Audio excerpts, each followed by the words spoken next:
कैसे हैं दोस्तों? क्या हाल-चाल आप सभी लोगों के? आशा है आप सब लोग अच्छे होंगे। दोस्तों, जो लोग यूपी से बीएससी नर्सिंग के लिए अपना एग्ज़ाम दिए थे, सी नेट का, उन लोगों को बता दूँ कि उनका रिज़ल्ट आ चुका है। वो अभी लाइव है, जाकर के चेक आउट कर सकते हैं, अगर नहीं किए हैं तो। वैसे जो लोग एग्ज़ाम दिए हैं, उन लोगों को पता होगा कि आपका रिज़ल्ट कब आने वाला था और आप चेक भी कर लिए होंगे, ठीक है? उसके बाद आपका जो अगला प्रोसेस होता है, उसी चीज़ में एडमिशन लेने के लिए, यानी आपका सिर्फ़ एग्ज़ाम देना काफ़ी नहीं होता है, उसी एग्जाम के बाद आपको अगर कहीं एडमिशन लेना है, तो आपको कॉलेज के लिए काउंसलिंग करवाना होता है। तो वो काउंसलिंग आप सब लोगों का चालू हो गया है। सबसे पहले तो आप वीडियो को जो है लाइक कर लीजिए और सब्सक्राइब करके दोस्तों के साथ शेयर कर दीजिए, या फिर ऐसे लोग जिनको आप जानते हैं कि सीनेट का एग्जाम दिए थे यूपी में नर्सिंग कॉलेज के लिए, उनके साथ शेयर कर सकते हैं, उनको बता सकते हैं कि उनका काउंसलिंग स्टार्ट हो गया है। अब काउंसलिंग के दौरान क्या-क्या होने वाला है, ये सब कुछ मैं बताऊँगा, बाकी आपका एक काम है जो आप मदद कर सकते हैं दूसरों को, जिसको आप जानते हैं कि जो सीनेट का पेपर दिए थे, शेयर करके उसके साथ उसके पास तक आप इस लिंक को भेज सकते हैं। बाकी का जो काउंसलिंग का प्रोसेस है, जो भी प्रोसीजर है, वो मैं आपको बताऊँगा। तो मैं इस वीडियो में आप सबको पूरा डिटेल में सब कुछ बताऊँगा। साथ ही जो लोग यूपी से पैरामेडिकल के लिए एग्ज़ाम देना चाह रहे हैं, उन लोगों में अभी एग्ज़ाम का टाइम है, तो वो लोग अच्छे से तैयारी करें। आई होप कि आप सबका एग्ज़ाम बहुत अच्छे से निकले। तो वीडियो को स्टार्ट करते हैं और आपको बताना स्टार्ट करते हैं कि आपका कैसे-कैसे क्या होने वाला है। यानी सबसे पहले आप देख सकते हैं यहाँ पे जो हमारे पास पीडीएफ है, ये ऑफिशियल है, ठीक है? इसमें है counselling guidelines and information bulletin, और ये है किस चीज़ का, आप यहाँ पे देख सकते हैं, अटल बिहारी वाजपेयी मेडिकल यूनिवर्सिटी उत्तर प्रदेश का है। जो उत्तर प्रदेश में सीनेट का पेपर हुआ था, उसके लिए ये पीडीएफ है, और ये पीडीएफ काउंसलिंग से रिलेटेड है, ठीक है? तो ये जो काउंसलिंग है आपका, रिजल्ट अभी भी आप चेक कर सकते हैं। हालाँकि रिजल्ट आपका 2-3 दिन पहले आ चुका है। तो ये जो काउंसलिंग है, जो आपका स्टार्ट होने वाला है, start registration for counselling and choice के लिए 2/6/2025 से स्टार्ट होने वाला है, टाइमिंग नहीं दिया हुआ है। उसके बाद जो आपका एंड है, यानी जो समाप्त होगा, कब तक आप काउंसलिंग कर सकते हैं, ये काउंसलिंग आप 9/6/2025 तक कर सकते हैं। यानी आपको 7 दिन का टाइम लगभग मिला है, उस बीच आप अपना काउंसलिंग कर सकते हैं। अगर उस बीच आप काउंसलिंग नहीं करते हैं, तो आपका रैंक और रिजल्ट अच्छा क्यों ना हो, उसके बाद भी आपको कॉलेज नहीं मिलेगा, फिर से आपको अगले साल के लिए इंतजार करना पड़ेगा। इसीलिए मैं कहता हूँ कि अगर आप किसी को जानते भी हैं, जो लोग सीनेट का पेपर दिए थे यूपी से नर्सिंग करने के लिए, उनको आप ये लिंक शेयर कर दीजिए ताकि उनका फायदा हो सके। ठीक है? दूसरी बात, उसके बाद काउंसलिंग के बाद होता क्या प्रोसीजर है, उसके बाद आपका सीट अलॉटमेंट होगा, फिर आप जाएँगे जो अलॉटमेंट लेटर होता है, उसको लेकर के आप कॉलेज में जाएँगे, जिस कॉलेज में भी आपको जो है सो भेजा जाएगा, या फिर उसके आपके अलॉटमेंट लेटर पे जिस कॉलेज का नाम रहेगा, उस कॉलेज पे आप जाएँगे समय रहते, और जो है अपना सीट कन्फर्म करवाएँगे। सीट कैसे कन्फर्म होगा, इसमें भी आगे वीडियो में जो है सो दिया हुआ है, और मैं बताऊँगा, इस पीडीएफ में है सब कुछ डिटेल में, तो आप जो है सो वीडियो में बने रहिए। तो सबसे पहले आपका रजिस्ट्रेशन 2 तारीख को स्टार्ट होने वाला है, ठीक है? यानी आज स्टार्ट हो चुका है, 9 तारीख तक चलेगा। इसको 9 तारीख तक जो है सो 11:59 पीएम तक आप फिल कर सकते हैं। 13 तारीख को फ्राइडे को जो है सो आपका सीट अलॉटमेंट आ जाएगा, राउंड फर्स्ट का। फर्स्ट राउंड का जो है सो आपका 13 तारीख को पहला काउंसलिंग का जो है वो सीट अलॉटमेंट आ जाएगा। उसके बाद आप क्या करेंगे, एक्सेप्टेंस, ठीक है? Acceptance of seat a lot and reporting at the college for admission process, ठीक है? इस चीज को 14 से लेकर के 19 तक लगभग 5 दिन का टाइम दिया गया है आपको। इस 5 दिन में आपको क्या करना है, अलॉटमेंट लेकर के जहाँ पे जिस कॉलेज का भी नाम आपके पास जो है सो आएगा, उस अलॉटमेंट लेटर पे, उस लेटर को आपको डाउनलोड करना है इस 13 तारीख के बाद से, यानी जब ये जो है सो अनाउंसमेंट ऑफ सीट एलोकेशन आ जाएगा, तो आप वहाँ पे जाकर के डाउनलोड कर सकते हैं जहाँ आपने रजिस्ट्रेशन किया था, ठीक है? तो उसको लेकर के आप जो है सो जाएँगे अपने कॉलेज पे इस 5 दिन के अंदर, और अपना सीट कन्फर्म कराएँगे। End of reporting at the college, ये जो है 19 तारीख को खत्म हो जाएगा शाम के 5 बजे, ठीक है? अब आता है सेकंड राउंड। सेकंड राउंड भी सेम प्रोसेस होने वाला है। अब सेकंड राउंड में आप जाएँगे कैसे, अगर सीट मिला है, नहीं मिला है, तो आपका क्या, कैसे आप सेकंड राउंड में जा सकते हैं, सब कुछ आगे भी बताऊँगा मैं। पर अभी हम सेकंड राउंड का बात करते हैं कि कब स्टार्ट होगा।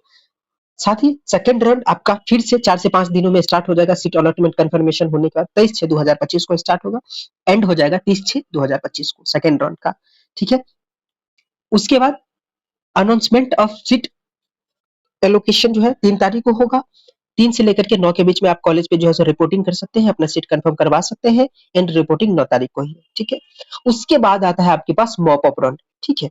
इस मॉप अप राउंड में आप कैसे पार्टिसिपेट कर सकते हैं, तो सबसे पहले मॉप अप राउंड का जो है सो आपको सीट मैट्रिक्स मिलेगा, अपलोड हो जाएगा आपकी वेबसाइट पे, जहाँ से आप रजिस्ट्रेशन करते हैं, किए थे, जहाँ पे आप जो है सो अपना ऑनलाइन काउंसलिंग करेंगे। ऑनलाइन काउंसलिंग आप खुद से कर सकते हैं, या फिर आप पास के साइबर में जा सकते हैं, जिनको जानकारी हो, ठीक है? तो ये हो गया आपका सीट मैट्रिक्स अलॉटमेंट हो जाने, यानी फर्स्ट और सेकंड राउंड में लोगों को, बच्चों को सीट मिल जाने के बाद आपका जो है सो सीट मैट्रिक्स आएगा 12/7/2025 को। उसके बाद जो लोग यानी फर्स्ट और सेकंड राउंड में जिन जिन को कॉलेज मिल गया था, वो लोग अगर कॉलेज नहीं लेना चाहते हैं, उसके बाद भी मॉप अप में पार्टिसिपेट करना चाहते हैं, उनके इच्छा अनुसार कॉलेज नहीं मिला है, तो वो क्या करेंगे, अपना आगे जाकर के मॉप अप में पार्टिसिपेट कर सकते हैं। मॉप अप राउंड में, मॉप अप राउंड में पार्टिसिपेट कैसे करेंगे, start of online resignation of allotted seat in round 1 and 2 from candidate login।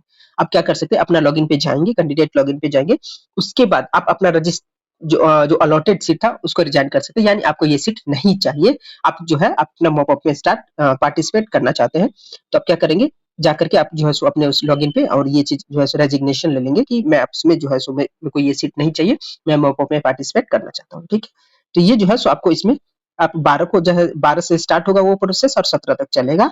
उसके बाद फिर से आपको जो है सो सीट मैट्रिक्स मिलेगा, डिस्प्ले अ post resignation seat matrix starting, और उसके बाद फिर चॉइस फिलिंग का जो है सो नया से स्टार्ट होगा मॉप अप रन के लिए। तो ये 19 तारीख को होने वाला है।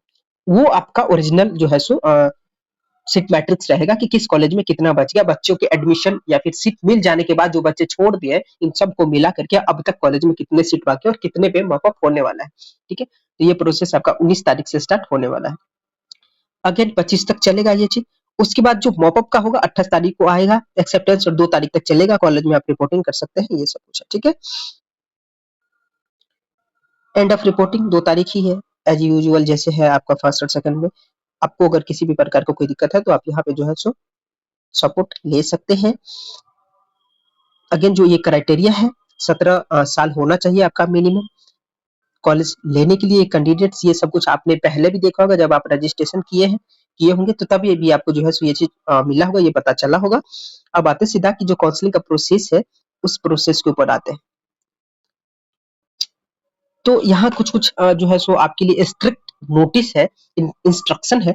सबसे पहले तो candidate who have registered themselves on online portal जो है वो जो है सो काउंसलिंग के लिए पार्टिसिपेट कर सकते हैं, जो अपना सीट अलॉटमेंट या रिजल्ट चेकआउट कर चुके हैं, जाकर के ऑफिशियल वेबसाइट से कर लेंगे। ठीक है, senate registration ID and password डालने के बाद जो आपका है, उसके बाद जो है सो आपके पास काउंसलिंग के लिए जो है सो पेज आ जाएगा, वहां से आप अपना काउंसलिंग कर सकते हैं।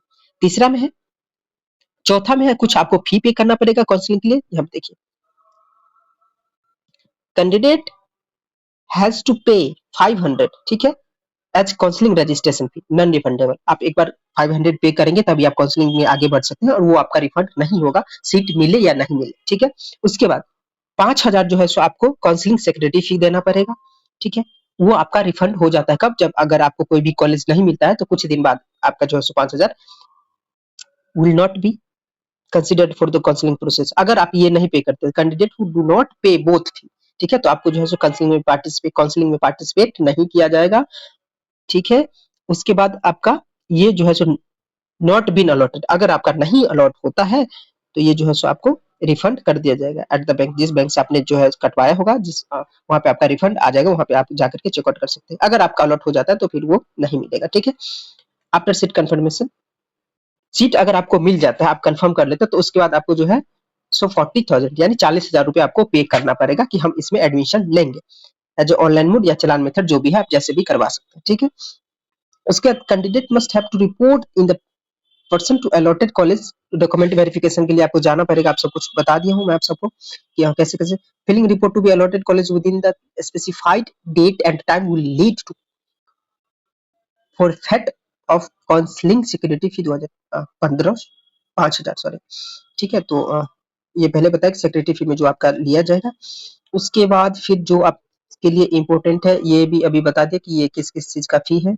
सपोज ओरिजिनल सर्टिफिकेट एंड, हाँ, जो भी ओरिजिनल सर्टिफिकेट है वो आप एडमिशन लेने के बाद जब एकेडमिक सेशन यानी स्टार्ट करेंगे अपना क्लास, तब आपको जो है ओरिजिनल सर्टिफिकेट सबमिट करना है। अगर आपसे कॉलेज पूछे या फिर मांगे भी काउंसलिंग के टाइम पे कि आप अपना ओरिजिनल सर्टिफिकेट दे दीजिए, तो ऐसा नहीं होता है। आपको बस वहां जाकर के चेक कराना कि हाँ ये जो ओरिजिनल डॉक्यूमेंट है वो उसी पर्सन का है जिसने एग्जाम दिया था और जिसको कॉलेज अलॉट हुआ है। ठीक है, admission in government college both, ठीक है, इंटरमीडिएट, ये सब तो आपको पता ही होगा, और इसके बिना तो आप रजिस्ट्रेशन कर ही नहीं सकते थे। एक है आपका थोड़ा सा रिजर्वेशन पॉलिसी, मैं बता रहा था कि इसमें जो है सो काउंसलिंग करवा कौन-कौन सकते हैं। एलिजिबिलिटी ये बाकी हाँ, इसमें आपका जो है सो काउंसलिंग के लिए और ये तो आपके रजिस्ट्रेशन के टाइम पे भी बताया गया होगा कि आपका यूपी का होना मस्ट है या फिर जो है सो गवर्नमेंट कॉलेज के लिए यूपी का होना मस्ट है या फिर जो लोग 10th और 12th बोर्ड का एग्जाम यूपी से दिए हैं वो प्राइवेट कॉलेज में एडमिशन लेने के लिए एलिजिबल है, वो ले सकते हैं एडमिशन। ये रहा आपका सारा काउंसलिंग का प्रोसेस। जैसे आपका फर्स्ट राउंड अलॉटमेंट आ जाता है उसके बाद मैं आपको बताऊंगा कि अगर आपको सेकंड राउंड में जाना है तो आप कैसे सेकंड राउंड में जा सकते हैं, आप फिर से अपना लॉगिन कैसे करके कैसे कैसे प्रोसेस करेंगे ताकि आपको जो है सो सेकंड राउंड काउंसलिंग में ले लिया जाएगा। सेकंड राउंड काउंसलिंग में वही बच्चे जाते हैं जिनको मिला हुआ कॉलेज पसंद नहीं होता, यानी जो जिस कोर्स को करना चाहते तो उस कोर्स तो क्या नर्सिंग के लिए ही है, यानी जिस कॉलेज में वो जाना चाहते हैं वो कॉलेज नहीं मिला तो आप जो है सो आगे सेकंड राउंड में पार्टिसिपेट कर सकते हैं सो दैट आपको उस कॉलेज में जाने का मौका मिले जो कॉलेज में आप पढ़ना चाहते हैं। इसलिए हम सेकंड राउंड में पार्टिसिपेट करते हैं और उसमें कैसे पार्टिसिपेट करते हैं वो मैं आपको फर्स्ट राउंड का अलॉटमेंट आ जाने के बाद बताऊंगा। तब तक आप चैनल को सब्सक्राइब कर दीजिए, हमारे से जुड़ जाइए और दोस्तों के साथ शेयर कर दीजिए।